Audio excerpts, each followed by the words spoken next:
Hi, hope you're doing well. I'm K. Kumar and welcome one more time to my storytelling series. Well, in the series is a mark of celebration of World Book Day, which is observed on April 23 every year. This is my fifth story and it is entitled Wedding Night from my book Pandora, a collection of 21 thought-provoking stories. Let's begin. Wedding Night. The November 19 was starlit, breezy and alluring. The moonbeams peeping through the quivering fern-like leaves of gulmohar, as if playing hide and seek, were whispering to every stunning flower of the flame of the forest, and a tale of love was ready to ignite. Pankuri's wine-coloured lehenga was ornamented with golden embroidery. Her hands and feet were decorated in mehndi, and the red vermilion sindoor looked divine on her bright, fair forehead. The room was romantically decorated with scented candles, and rosewood fragrance was enchanting enough for kindling the spark. Pankuri was lost gazing at the bright moon, and her hands full of scarlet glass bangles made a jingling noise as she tried to move off the ringlet of curly hair that came undesirably before her eyes, owing to the soft breeze entering through the bedroom window where she stood. This made thoughtless Pankuri conscious of the truth that for the first time she was going to share her privacy with her soulmate Arav. Pankuri too had a past, as we all have. She had a bag full of memories as tiny glistening pebbles, all endeavouring to stop the rivulet of nostalgia that flowed unstoppably.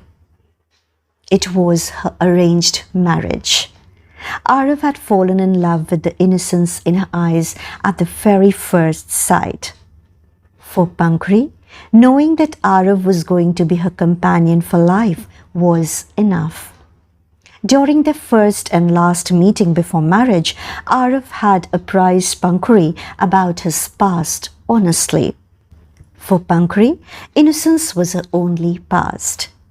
She was not forced to choose Arav. It was Pankuri's self-willed decision to marry Arav. She had told her father, "Papa, Arav is a nice human being."